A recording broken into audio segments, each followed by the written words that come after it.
अपने लला के बाल उतरवावे, नो क्या कहते कैंची ना लग जाइया, और एक बकरी का बच्चा लेके, वो भी तो बकरी का बच्चा है, वो भी तो किसी का बेटा है बेटी है, जिसका तूने गला कटा दिया अपने बच्चे की जो है ना खैर के लिए, ये कभी नहीं हो सकता। पाप करने से कभी रक्षा नहीं हो सकती, पुण्यों से रक्षा होती है।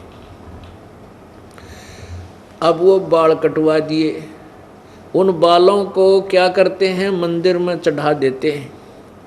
पुजारी उनको उठा करके एक बोरी में भर लेता है सारे, और श्याम ने कुर्डियाँ पे घेर दे ठाके। अब वह बाड़ा ने के माँ शर्मा मारेगी वह माता, और कौन से वह बैंक में जमा कराने के हैं, वह पुजारी बैंक में जमा कराएगा, उसने बाहर फेंकने हैं। आप क्यों ना काट के अपने घर पे डाल दो, उसने कहीं डालो। उन्हें जाना रद्दी के कुर्डियों पे है, गंध में डालना उन बालों को। तो परमात्मा हमें इस अज्ञान से हटा के तत्व ज्ञान के आधार से सतभक्ति प्रदान करना चाहते हैं, ताकि तुम्हारा कल्याण हो सके। फिर क्या बताते हैं, काचा पाका भोजन बना के माता धोकने गईयां, उस माता ऊपर कुत्ता मुते ओ क्यों ना मर गईयां, रे भोड़ी सी दुनिया गुरु बिन कैसे सरिया।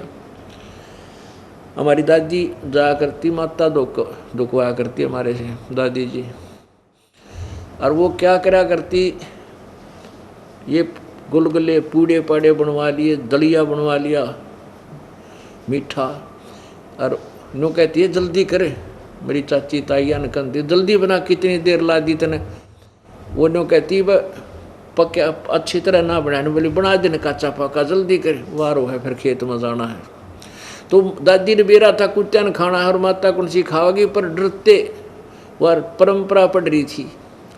वो ले जाते काचा पाका बनाकर वहाँ माता के उस पर डाल देते।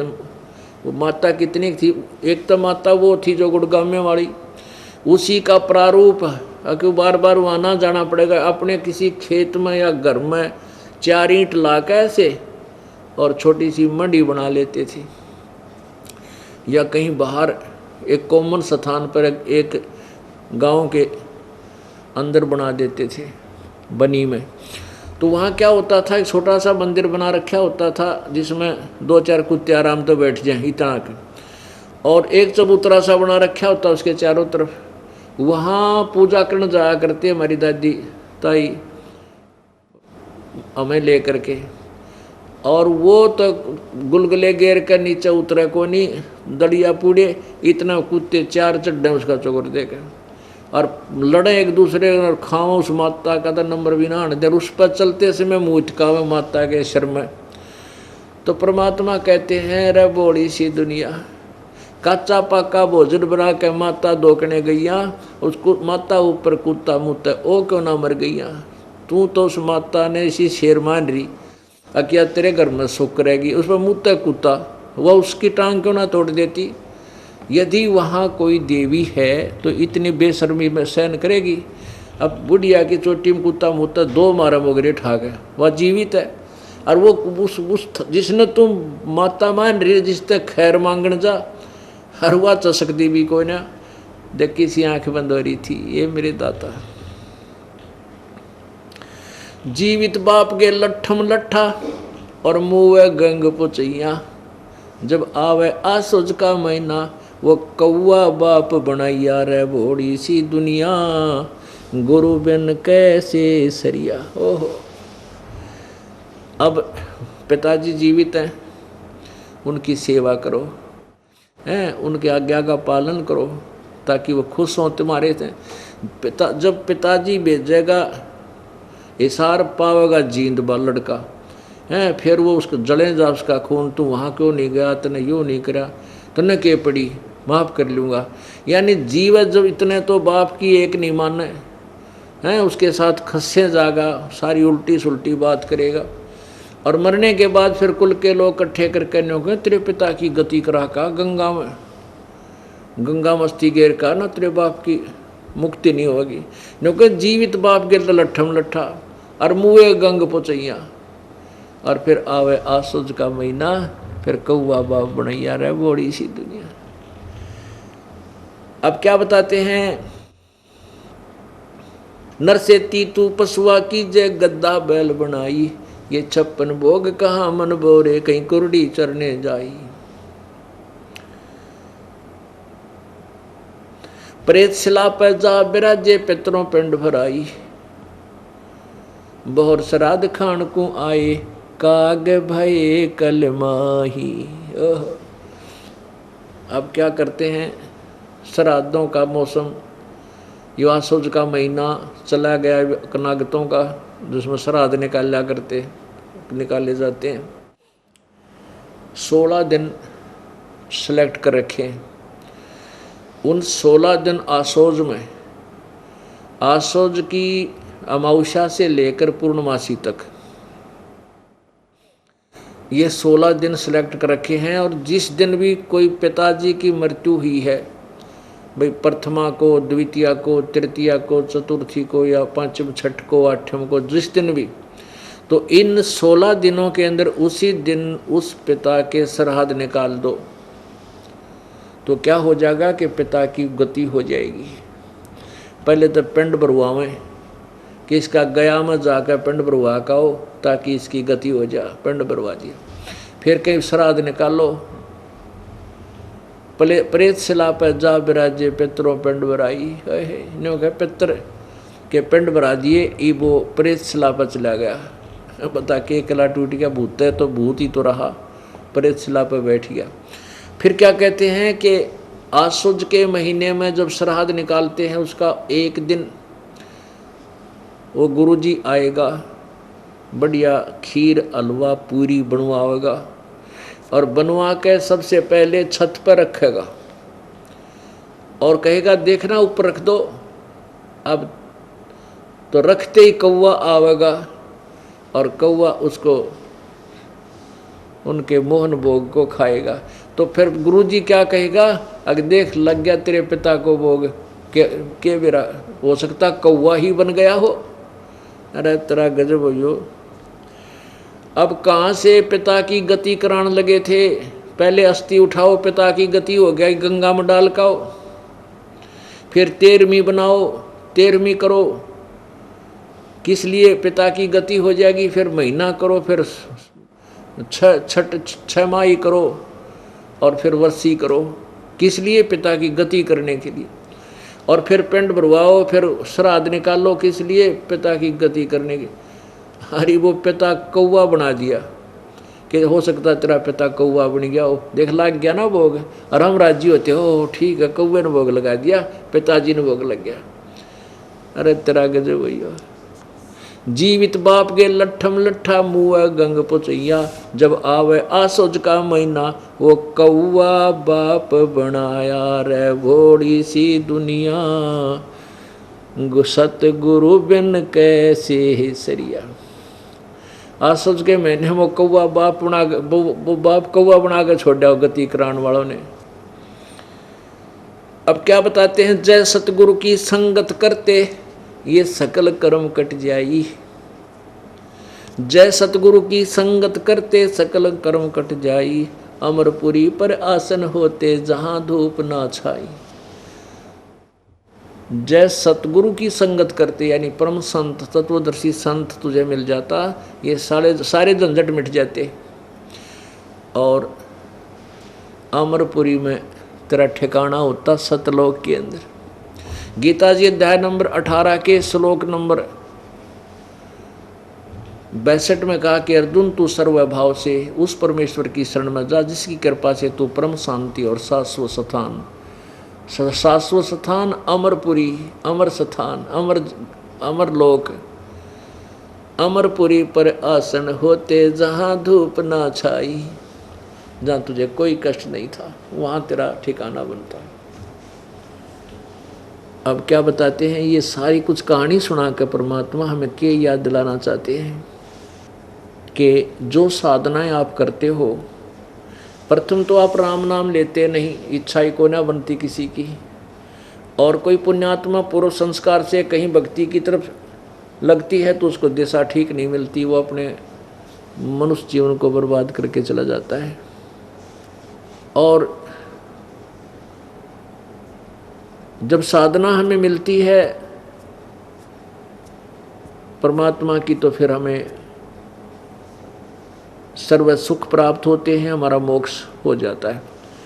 अब जैसे हम ये श्राद्ध निकालते हैं, तो श्राद्ध कहाँ से लिए हमने? अपने पुराणों से हमने श्राद्ध निकालने का जो है, जो परंपरा है, पुराणों से पढ़ी, पुराणों से ही हम फिर गुरु लोग बताते थे कि पुराणों में लिखा है, ऐसा लिखा, उस पुराण में ऐसा लिखा, उसने ऐसा श्राद्ध नहीं किया तो उसका पिता यूँ दुख पाए, उसने ऐसा होगा, उसके पिता यूँ दुख पाए। पुण्यात्माओं, एक रुचि ऋषि था, रुचि ऋषि, उसने वेदों को पढ़ा। वेदों में लिखा है कि मनुष्य जीवन दुर्लभ है और मनुष्य जीवन प्राप्त करके एक परमात्मा जो कुल का मालिक है, उसके अतिरिक्त किसी आन उपासना नहीं करनी चाहिए, ना कोई कर्मकांड करना चाहिए, जैसे श्राद्ध शुद्ध निकालना, तीर्थ बर्मन आदि। केवल एक परमात्मा की साधना करनी चाहिए, वही पूर्ण मोक्षदायक है और उसकी भक्ति अनन्य मन से करनी चाहिए। तो उस पुण्यात्मा ने जैसा भी विचारों वेदों को समझा, उसके आधार से उसने ब्रह्मचर्य का पालन किया और वेदों अनुसार जो भी उसको साधना की प्राप्त हुई थी कर रहा था। उसकी 40 साल की उम्र हो गई थी, 40 वर्ष की। तब उसके 3 पहले के 4 पिताजी, दादाजी, परदादाजी और चौथा दादाजी, ये 4 पितर दिखाई दिए। उन पितरों ने कहा कि बेटा तू शादी करवा ले, तू विवाह क्यों नहीं करवाता, आप शादी करवाओ और हमारे श्राद्ध निकालो, हम अधोगति को प्राप्त हो रहे हैं यदि तू हमारे श्राद्ध नहीं निकालेगा। अब रुचि ऋषि सामने ऊपर आकाश में अपने 4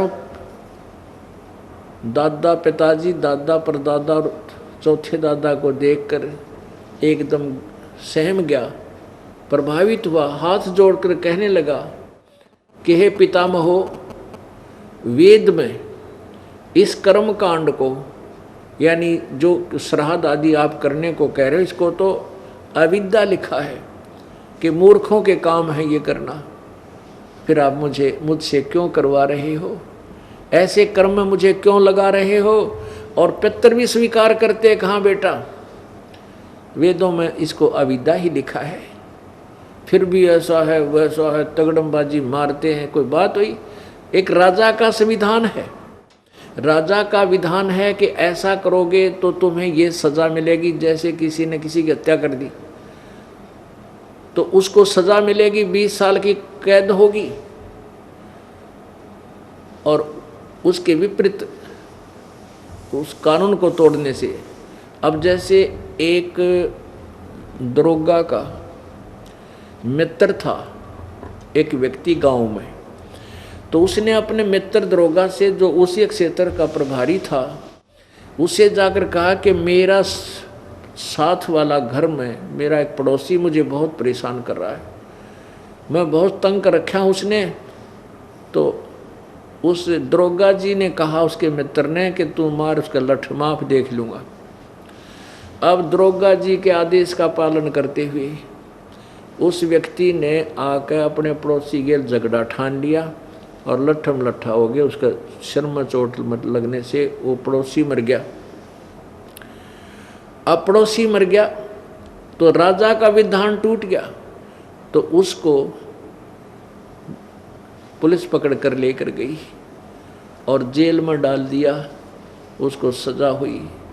अब क्योंकि उसने राजा का विधान तोड़ दिया, एक अधिकारी के कहने थे, अधिकारी की आज्ञा का पालन कर लिया और राजा का विधान तोड़ दिया, तो दंड का भागी हुआ। इसी प्रकार हमारे वेदों और गीता जी में परमात्मा का विधान है, उसके अनुसार साधना हमने करनी है, उसके विपरीत नहीं करनी चाहिए। यदि उसके विपरीत कोई देव है, चाहे ब्रह्मा है, चाहे विष्णु है, चाहे शिव है, या कोई और ऋषि है, महर्षि है, कोई आज्ञा करता है उस परमात्मा के विधान के विपरीत कोई साधना करने को, तो वो शास्त्र विधि विरुद्ध साधना है। और गीता जी अध्याय नंबर 16 के श्लोक नंबर 23 में लिखा है कि शास्त्र विधि को त्याग कर जो मनमाना आचरण करते हैं, वो मनमानी पूजा करते हैं, ना उनकी कोई गति होती है, ना कार्य कोई सिद्धि होती है, ना उनका कोई सुख प्राप्त होता है, उनको व्यर्थ होता है। पितर खुद स्वीकार कर रहे हैं कि जो भी आप क्रिया कह रहे हो वेदों में इसको अविद्या बताया है, और स्वयं कह रहे हैं कि पुत्र फिर भी ऐसा है ना, पितर ये दे देते हैं, पितर वो दे देते हैं, तो वो आदेश पितरों का है। विष्णु पुराण के अंदर यहाँ तक प्रमाण लिखा है कि श्राद्ध निकालने के लिए ब्राह्मण बुलाने चाहिए, जैसे पितरों के लिए तो इवन नंबर और देवताओं के लिए ऑड नंबर है। फिर उसमें आगे बताया है कि यदि 1000 ब्राह्मण बुलाए गए हों श्राद्ध निकालते समय, और उनके सामने उनके समक्ष एक योगी यानी तत्वदर्शी संत एक अकेला ही वहां बुला लिया जाए श्राद्ध कर्म में, तो वो तत्वदर्शी संत उन 1000 ब्राह्मणों का भी उद्धार करे और यजमान का भी उद्धार करे। तो पुण्यात्माओं, परमात्मा कहते हैं एक का साध्य सब सदय, सब साध्य सब जावे, और माली सींचे मूल को फिर फले फूले अगावे। हम क्यों ना उस ऐसे तत्वदर्शी संत की खोज करें जिससे हमारा भी उद्धार हो और हमारे पितरों का भी उद्धार हो, उन पितरों का भी उद्धार करे वो योगी। ये देखिएगा विष्णु पुराण, इसके 213 पृष्ठ पे ये है श्री विष्णु पुराण। इसके श्री विष्णु पुराण अनुवादक हैं श्री मुनिलाल गुप्त, और कहाँ से ये प्रकाशित और मुद्रित है? गीता प्रेस गोरखपुर, गोविंद भवन कार्यालय कोलकाता का संस्थान है। इसके 213 पृष्ठ पे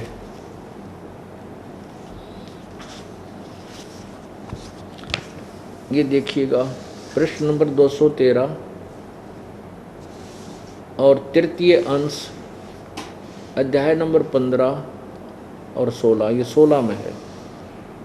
अध्याय नंबर 15 के लास्ट में है कि हे भोपाल, पितृगण का आधार चंद्रमा है और चंद्रमा का आधार योग है, इसलिए श्राद्ध में योगी जन को नियुक्त करना अति उत्तम है। हे राजन, यदि श्राद्ध भोजी 1000 ब्राह्मणों के सम्मुख एक योगी भी हो तो वह यजमान सहित उन सब का उद्धार कर देता है। अब फिर हम क्यों डले डोआ, इधर ब्राह्मण बुलावा, इधर तो फिर 4 बुलाओ, 2 बुलाओ, 10 बुलाओ, तो क्यों ना हम एक ही तत्वदर्शी संत की शरण ग्रहण करें जो ब्राह्मणों का भी उद्धार कर दे और हमारा भी उद्धार करे। अब वो रुचि ऋषि की जो कथा है वो ये मार्कंडे पुराण के अंदर है, रुचि ऋषि की कथा। अब देखिएगा इसके 242 पृष्ठ पे ये मार्कंडे पुराण, ये है मार्कंडे पुराण, और ये गीता प्रेस गोरखपुर से प्रकाशित है। प्रकाशक एवं मुद्रक हैं गीता प्रेस गोरखपुर, गोविंद भवन कार्यालय कोलकाता का संस्थान। इसके 243 पृष्ठ पे है,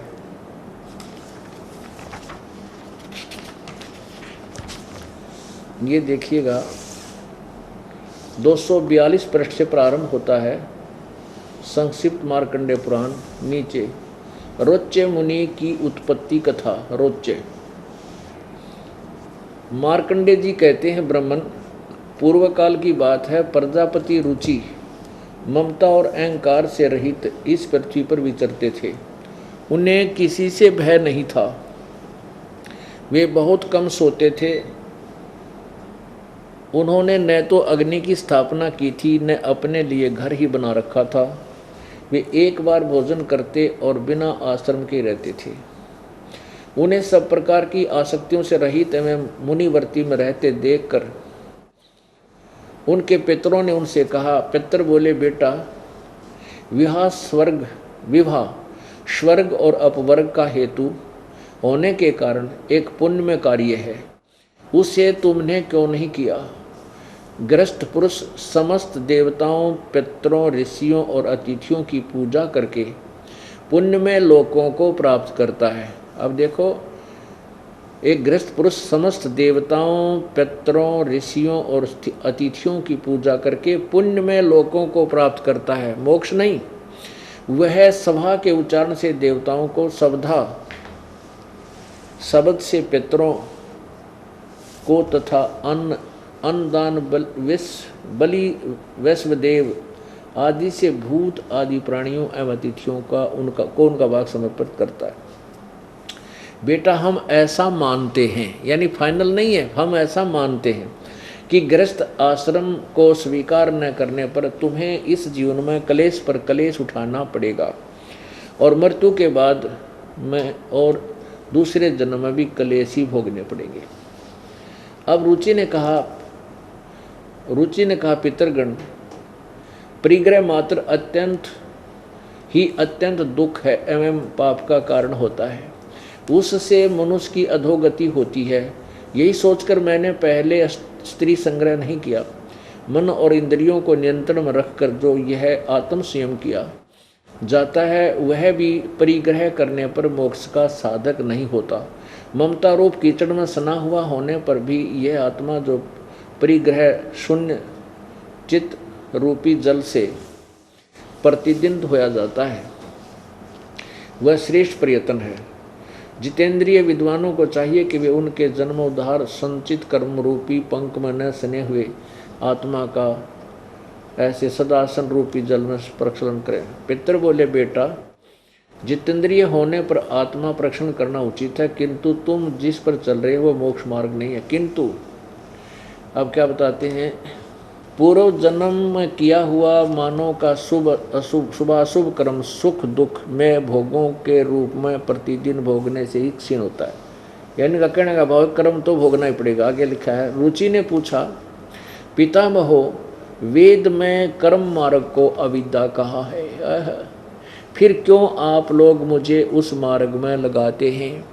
जो मुझे तुम श्राद्ध आदि निकालने के लिए कह रहे हो वो तो वेद में अविद्या कहा है, फिर क्यों आप मुझे इस पाप में लगाते हो, इस मार्ग में लगाते हो? पितर बोले, ये सत्य है कि कर्म को अविद्या ही कहा गया, इसमें तनिक भी मिथ्या नहीं। फिर कुआं पड़ जाओ तुम, आप भी मान रहे हैं कि जो भी वेद में इसको अविद्या लिखा है इसमें तनिक भी संशय नहीं है, और फिर भी कह रहे हैं बेटा ना तुम हमारे श्राद्ध निकाल। देखिए अब देखो, ये है वो, इन चित्र भी बना रखा है।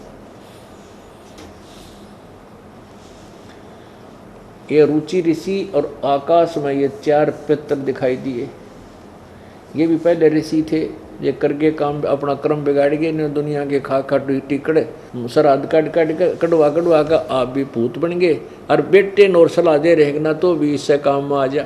जबकि गीता जी अध्याय नंबर 9 के श्लोक नंबर 25 में लिखा है कि भूत पूजनीय भूत बनेंगे, पितरों को पूजने वाले पितर बनेंगे, और देवताओं के पूजने वाले देवताओं को प्राप्त होंगे, मेरे पूजने वाले मुझे प्राप्त होंगे।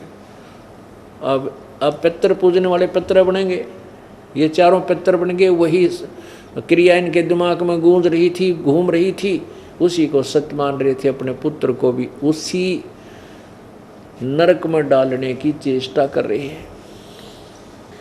आगे देखा, ये 244 पृष्ठ पे रुचि ने कहा, पितरों अब तो मैं बूढ़ा हो गया, भला मुझको कौन स्त्री देगा?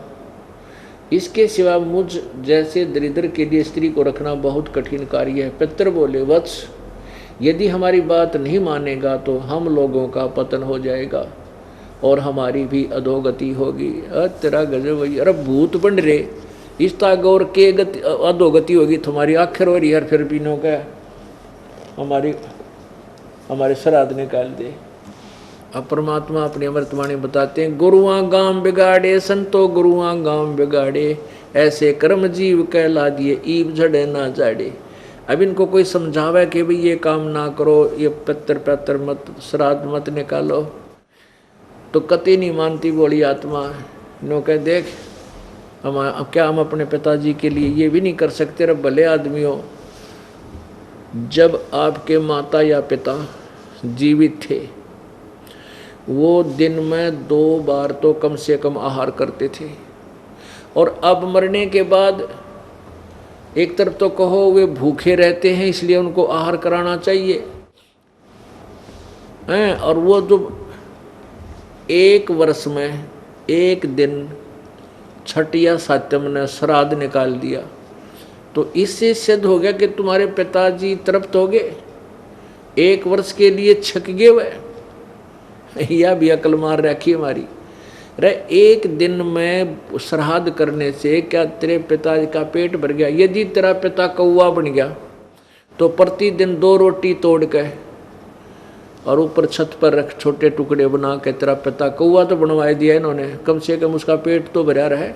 डेली डाल 2-4 रोटी, चिड़िया बन रहा हो चिड़िया खा लेगा, हैं भाई, कोई काबर बन गया हो काबर बन के खा लेगा, कोई कीड़ी बन गया होगा कीड़ी का मुंह पड़ जाएगा। ये कैसे होगा कि तेरा पिताजी स्वर्ग में है, वहाँ उसको आहार नहीं मिल रहा? पितरों को स्वर्ग में कौन जान देगा, वह पितरलोक अलग होता है। तो क्या बताते हैं, गुरुआ गांव बिगाड़े संतो गुरुआ गांव बिगाड़े, ऐसे कर्म जीव कहला दिए ईब झड़े ना जाड़े। नर से तीतू पशुआ की जय गद्दा बैल बनाई, जैसे पिंड भरवाते हैं, और पिंड भरवाने से क्या होता है, भूत जूनी छूट गई और गद्दा बन गया। बता के मुक्ति करवा दी। भूत जूनी वहाँ छूटे हैं पिंड पर दान करंत, दास गरीब जिंदा कह नो मिले नहीं भगवंत। पिंड पर भरवाने थे भगवान नहीं मिलता, उसकी भूत जुनी छूट गई, पिंड भरवा दिया तो क्या बनया, वो गद्दा बन गया। फिर क्या मोक्ष करा दिया। तो क्या कहते हैं कि हमने दुख से दिया करता, हमारा पीछा छूट गया। वो पिताजी भूत बन के पितर बन के दुखी करा करता, पिंड भरवा दिया तो उसको पीछा छूट गया, वो गद्दा बन गया। कहते हैं फिर पीछा तू पशुआ की जय गद्दा बैल बनाई, ये 56 भोग कहाँ मन बोरे, कि तक कुरड़ी चरणे जाई। अब कितना आप मनुष्य जीवन में कितना अच्छा आहार करते हो, भूख लगती है, घर पे हो तो खाना खाते हो, कहीं सफ़र में हो जाते चाय बनवा लो, कोई दूध पीवे, कोई फल खा ले, हैं अच्छे चाय समोसे खाएं, तुरंत अपना समाधान कर लेते हैं। प्यास लगती है तुरंत हम जलपान कर लेते हैं। और फिर क्या होगा, नर से तीतू पशुआ की जय दीजे बैल बनाए, 4 पहर जंगल में डोले तेरा तो ना पेट भराए। पुण्यात्मा हमें याद है वो बातें अब याद आती हैं जब भगवान ने हमारी आँख खोल दी। इस दास का जन्म किसान परिवार में जो हुआ, और हमारे एक बैल था, उस बैल के पैर में, पिछले पैर में खुरों के बीच में एक कील लागेगी, कील अच्छी 1.5 इंच की चोबा कील, एक जो है ना सक्रिय सा था, और वो अंदर घुस गई। उसके ऊपर की कैप को नहीं थी, वह टोपी सी होती है, वो टूट गई थी, उसने किसी नालायक ने बाहर फेंक दी गली में, और वो बैल के पिछले पैर में घुस गई। सुबह सुबह अंधेरे में वक्त से लेकर गया था अली। अब वो पैर में एकदम घुस लगी, जल्दी जल्दी कदम रखने से वो और अंदर चली गई। आली ने ध्यान नहीं दिया, सोचा कोई ठोकर सी लगी होगी बैल के, और हो जाएगा ठीक। क्योंकि वहाँ पहले समाधान बताया करते जो बड़े बूढ़े थे कि हाल बैल के पैर में कोई लंग हो जा तो उसने रोक्या नहीं करते, उसको काम को लेते रहें, नहीं तो वो फिर नस पे नस चढ़ जाती है, वह ज़्यादा दुखी करती है। इस दृष्टिकोण से हाली ने उसको चलते रखा, रुकने नहीं दिया। वो क्या हो गया कि चल चल के कंकर पत्थर लग के वह अंदर ठुक गई, बाहर भी दिखाई नहीं दे। और सारा दिन जैसे तैसे उस बैल को चलाया। शाम को वो 3 पैरों से चलकर आ रहा है, आते ही बैठ गया, ना चारा चरया ना जलपान किया, आंखों में पानी गिरे, सुबह उठा नहीं। अब सुबह तक उसके पैर में सोजिश आ गई, स्वेलिंग होगी, पूरा पैर सूज गया ऊपर, घुटनों तो ऊपर तक। देसी वैद्य होया करते गांव में, कोई एक व्यक्ति बुलाया, पुराना बुजुर्ग सा, वो कहने लगा भाई इसके गोड्डे में, घुटने में बाव आया हुआ है, और उस घुटने के ऊपर पट्टी बांधनी शुरू कर दी, गर्म कोई बनू के जैसे भी जड़ी बूटी, कील लगी है नीचे खुर में, और ट्रीटमेंट हो रहा है घुटने का। अब वो बोल के नहीं बता सकता मेरे कहाँ चोट लगी है। और जब वो मनुष्य शरीर में था, धरती तोल्या करता, उसको सोचा भी नहीं होगा तेरे साथ ये बन जाएगी नालायक प्राणी परमात्मा की भक्ति के बिना। 1 महीने के बाद वो खुर, वैसे खुर देख लिए थे पहले, हाथ उठ मार के हमारे घर वालों ने भी, उस देसी वैद्य ने भी, लेकिन वो कील अंदर घुसी हुई थी, निशान भी नहीं था। पीड़ा इतनी जबरदस्त के बैल ना चारा चरा ना जल पीवे। 1 महीने के बाद वो कील जहाँ लगी थी वो पक के अपने आप फूट कर उसमें से मवाद निकलने लगा।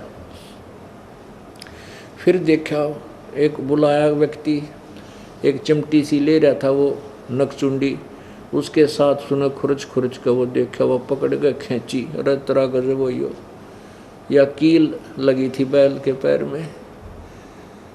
फिर वो बैल चारा चरण लगा, धीरे धीरे स्वस्थ हुआ।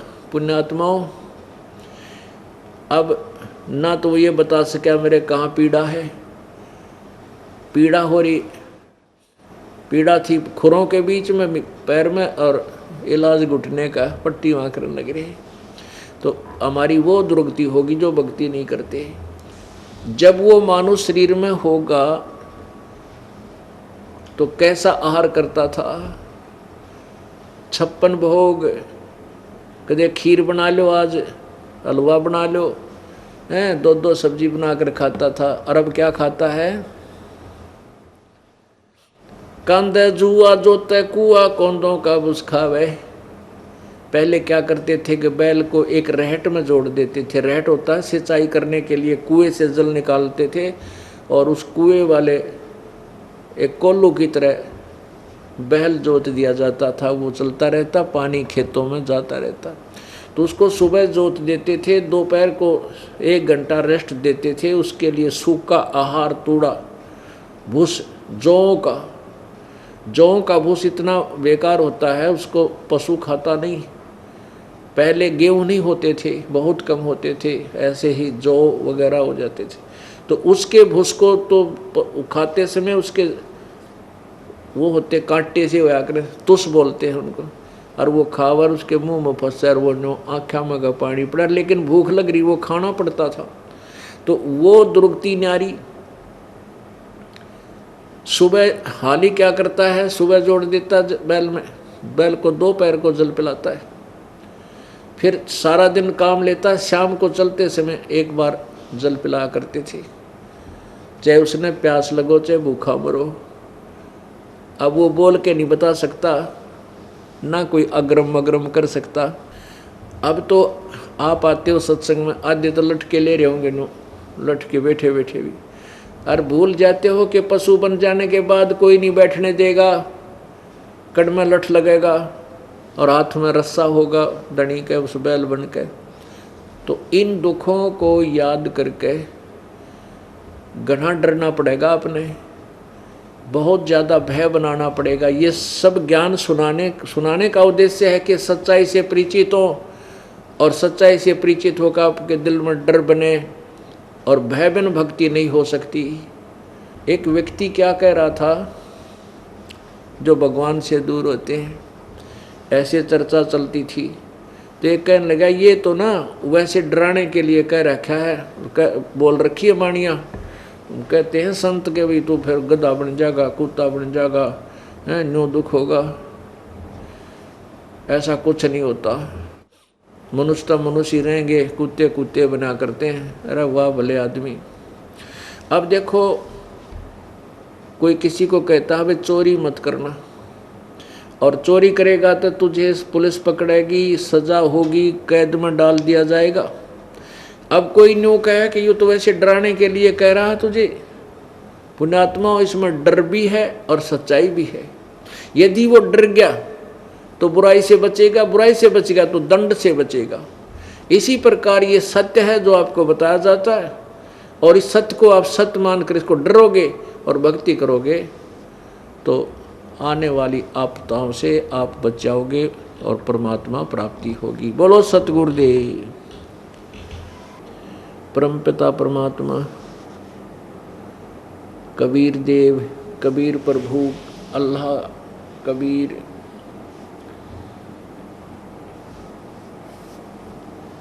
ये पूर्ण परमात्मा है, सारी सृष्टि के रचनहार हैं। और ये वही परमात्मा है जो आज से लगभग 600 वर्ष पूर्व पवित्र भारतवर्ष की पवित्र भूमि पर बनारस शहर के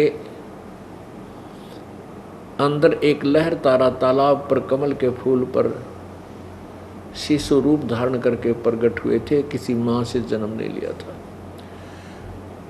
और उनको एक निसंतान दंपति, जुलाहा दंपति, जिनके नीरू और नीमा नाम थे, वो परमेश्वर बालक लीला रूपधारी परमेश्वर को अपने घर ले गए और उनको बच्चे की तरह उनका पालन किया।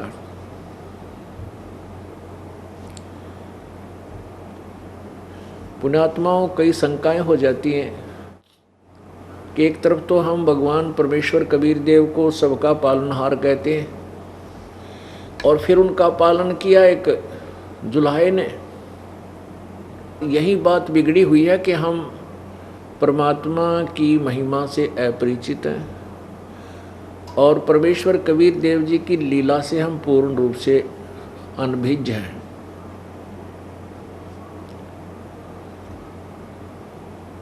कबीर परमेश्वर जी बालक रूप में जो 25 दिन के हो गए, और 25 दिन तक उन्होंने कुछ भी आहार नहीं किया।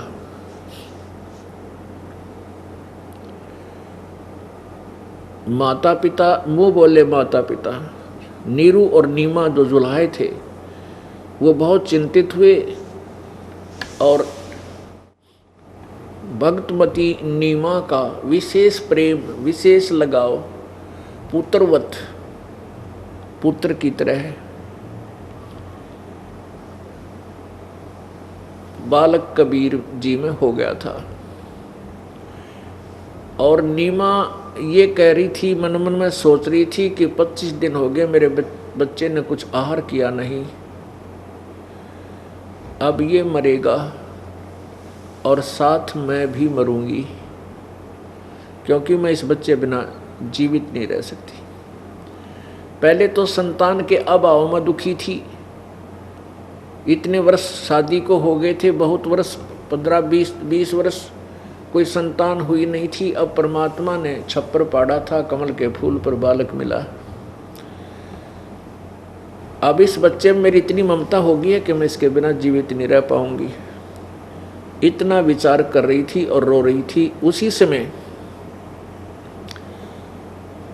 अपनी शिवपुरी से, शिवलोक से भगवान शिव जी आए और एक संत फकीर, एक संत का रूप धारण किया, फकीर का। और वो आकर कहने लगे, माई तू क्यों रो रही है? तब नीमा ने कहा कि मेरी विपदा को सुनकर आप भी रोने लग जाओगे महात्मा, मत सुनो मेरी गाथा को। भगवान शिव जी ने कहा फकीर रूप में, साधु रूप में, कि माई ये कहते हैं कि किसी को अपना दुख बता दे तो हल्का हो जाता है। मैं कुछ ना कर सकूंगा, कम से कम तेरा दुख तो हल्का कर दूंगा। तब नीमा ने रोते हुए बताया कि स्वामी हमारे पहले कोई संतान नहीं थी, और मेरे एक दिन मैंने विशेष अर्ज की थी अपने भगवान शिव जी से। उसी दिन उसने मेरी झोली भर दी। लहर तारा तालाब के ऊपर एक कमल के फूल पर मुझे ये बालक पर प्राप्त हुआ। अब कारण क्या था कि वो मुसलमान जुलाहे थे, नीरू और नीमा, और फिर भी भगवान शिव को विशेष रूप से पूजती थी वो नीमा, नीरू और नीमा, अंदर ही अंदर। क्योंकि कुछ ही वर्ष पहले उनको हिंदुओं से मुसलमान बनाया गया था। नीरू और नीमा इनके नाम थे। नीरू का नाम था गौरी शंकर और नीमा का नाम था सरस्वती। ये दोनों ब्राह्मण थे और भगवान शिव के बहुत ही अच्छे श्रद्धालु भक्त थे। शिव पुराण की कथा करते थे और निस्वार्थ करते थे, कोई विशेष पाखंड आडंबर नहीं करते थे। जो स्वेच्छा से कोई दान कर जाता था उससे उनका निर्वाह चल रहा था, और जो पैसा बच जाता था उसको फिर ये धर्म पुण्य में लगा देते थे। संग्रह संचन नहीं करते थे। जिस कारण से आसपास की उस क्षेत्र में, कॉलोनी में अन्य जो नकली ब्राह्मण थे, स्वार्थी थे, जो पैसे के लिए ही सारा कुछ दुनिया को गुमराह करते थे, श्राद्ध श्रुद्ध निकलवाते थे, पिंड भरवाते थे, वो उनकी महिमा घटती जा रही थी और गौरी शंकर और सरस्वती की महिमा उस कॉलोनी में बढ़ रही थी। तो वो ब्राह्मण, हिंदू ब्राह्मण उनसे ईर्ष्या रखते थे। उधर से मुसलमान दाव लगाए रहते थे कि हिंदुओं को मुसलमान बनाया जाए। जब उन मुसलमानों को ये पता लगा, काजी पीरों को, कि इस गौरी शंकर और सरस्वती का कोई ब्राह्मण साथी नहीं है, तो उन्होंने ज़बरदस्ती उनको मुसलमान बना दिया था। और जो स्वार्थी ब्राह्मण थे उन्होंने डंडोरा पीट दिया था कि ये मुसलमान बन गए हैं, इनको जाति से निकाल दिया है, इनका गंगा में स्नान करना बंद है, इनसे कोई हिंदू संबंध ना रखे। तो उसके बाद उन्होंने क्या सोचा कि अब क्या कार्य करें। पहले तो पूजा जो आती थी उससे निर्वाह हो रहा था, कथा करके जो पैसा आता था। तब उन्होंने विचार विमर्श करके जुलाहे का काम शुरू कर दिया था 10-15 वर्ष पहले, यानी परमात्मा प्राप्ति से 10-15 वर्ष पहले, जब वो मुसलमान बना दिए गए थे। अब वो जुलाहे का कार्य करने से जुलाहा कहलाए, लेकिन हृदय से परमात्मा यानी भगवान शिव जी की चाह न्यों की न्यों बनी हुई थी। ऊपर दिखावा नहीं करते थे पर अंदर से उसी की साधना करते थे। इसलिए भगवान शिव जी कहते हैं, जो जा की शरणा बसे ताको ताकि लाज, और जल सोही मछली चढ़ जाइए बह जाते गजराज।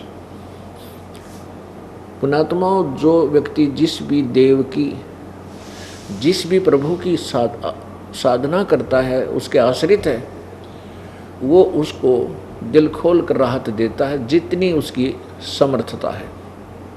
जो जाकी शरणा बसे ताको ताकि लाज, और जल सो ही मछली चढ़ जाए वो बह जाते गजराज। अब जैसे जल और मछली का जल से विशेष प्रेम होता है, पूर्ण रूप से आश्रित होती है, तो जल भी उस अपने आश्रित मछली को स्वतंत्रता दे देता है, पूरी छूट दे देता है। अब जैसे ऊपर से जल गिर रहा हो नीचे 20-30 फुट, और वहाँ से पानी गिरकर ऐसे इतना तेज फाल होता है कि गजराज बोलते हैं हाथियों के राजा, बहुत तगड़े हाथी को भी बहा ले जावे, वो इतना तेज बहाव होता है ऊपर से गिर रहे पानी का। और मछली नीचे से ऐसे ऐसे करती करती ऊपर पहुंच जाती है उस बहाव, उस पानी के बहाव के विपरीत। तो जल ने उस मछली को इतनी स्वतंत्रता दे दी है, वो कहीं घूमो फिरो, इतनी राहत देती। इसलिए बताते हैं कि जो जाकी सरना बसे, ताको ताकी लाज, और जल सोही मछली चढ़ जा, और बह जाते गजराज। गज माने हाथी, गजराज माने हाथियों का हाथियों का राजा, यानी सबसे तगड़ा मजबूत बहुत भारी हाथी को भी वो पानी बहा ले जाता, लेकिन मछली ऊपर चढ़ जाती है। अब जिसने जैसे ही विचार कीजिए, किसी ने किसी तहसीलदार से मित्रता कर रखी है। अब तहसीलदार साहब उस अपने कार्य क्षेत्र में अपने मित्र को पूरी राहत दे देता है। उसका मित्र वहाँ जाता है, अपने ऑफिस में बैठाएगा, चाय पानी पिलावेगा, और वहीं बैठे सारे काम उसके जो होने के हैं, जो जायज़ हैं, जो कर सकता है, वहीं बैठ कर देगा। और नहीं तो रजिस्ट्री कराने के लिए कभी अर्जी नसीब न ढूंढो, किधर को नंबरदार ढूंढ के लाओ, फलाना करो, या ना जाने कितना समय लग जाए, और होता हो ना भी हो उस दिन। तो इतनी राहत उस मित्र को दे दी क्योंकि वो उसका खास था। किसका? तहसीलदार का। ऐसे ही कोई डीसी का मित्र है तो डीसी अपने स्तर की जो राहत है वहाँ को चेयर पर बैठा कर दे देगा उसको। और वैसे डीसी के साहब के ऑफिस में हिम्मत भी कोई ना किसी के जान की। और किसी की मंत्री से मित्रता है तो मंत्री जी के पास सीधा बढ़ जाएगा जाते ही, और वहीं बैठ कर अपने स्तर के काम वो तुरंत अपने मित्र के कर देगा। ऐसे ही मुख्यमंत्री, ऐसे ही प्रधानमंत्री। अब जो जाकी सरना बसे, और ताको ताकी लाज, जल सोही मछली चढ़ जाए, ये वह जाते गजराज। तो ऐसे ही जिसने जिस भी देव की, भगवान की पूजा की है, जिस पर वो आश्रित है, तो वो भगवान, वो प्रभु, वो स्वामी अपने सतर का लाभ अपने उपासक को अवश्य दे देता है, जितनी उसकी क्षमता है, और उसके दुख में भी दुखी होता है। तो भगवान शंकर वहाँ आए, उन्होंने सारी कथा जानी, फिर कहा कहाँ है तेरा बेटा? नीमा से कहा तेरा पुत्र कहाँ है?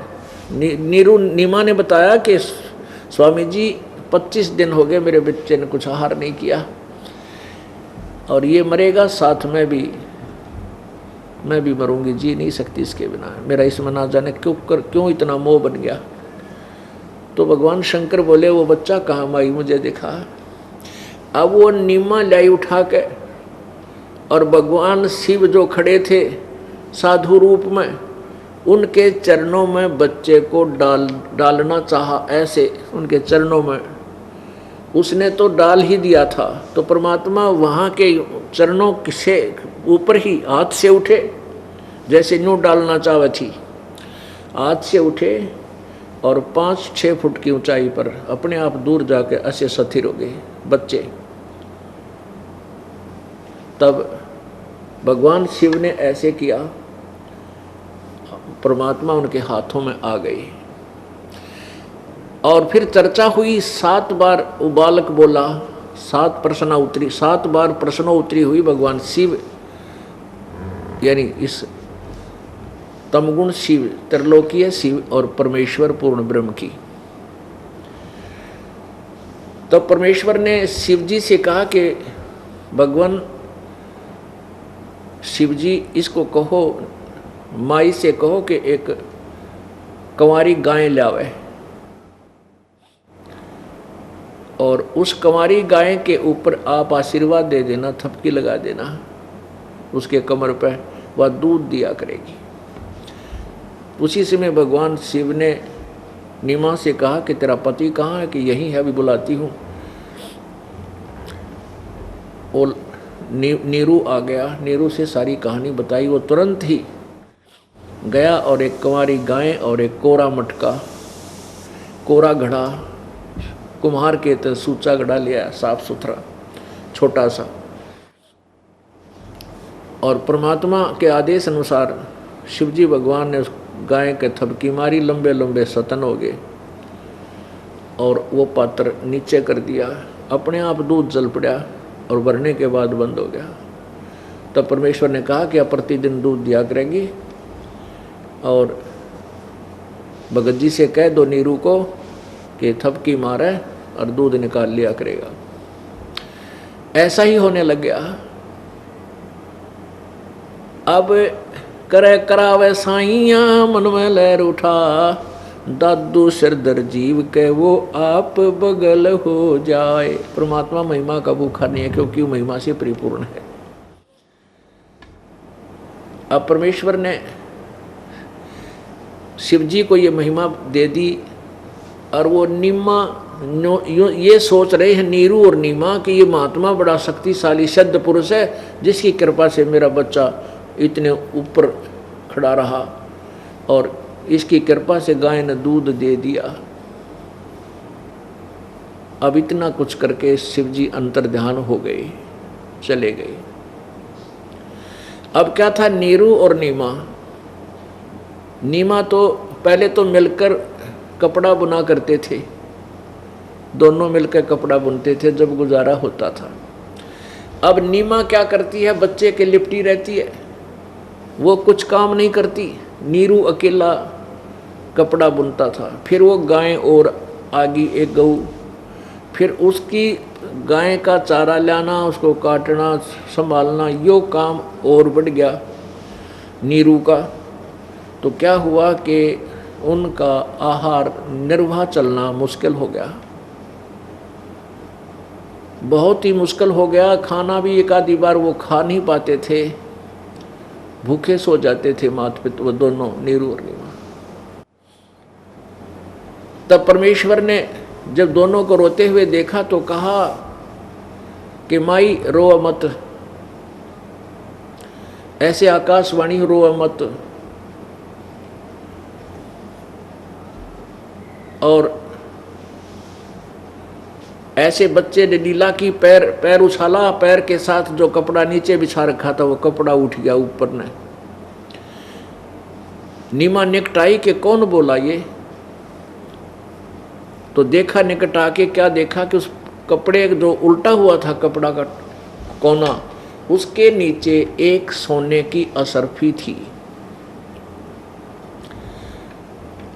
अब परमेश्वर ने वो कहा कि माई ये प्रतिदिन एक असरफी मिलेगी तुम्हें, किसी को बताना नहीं है।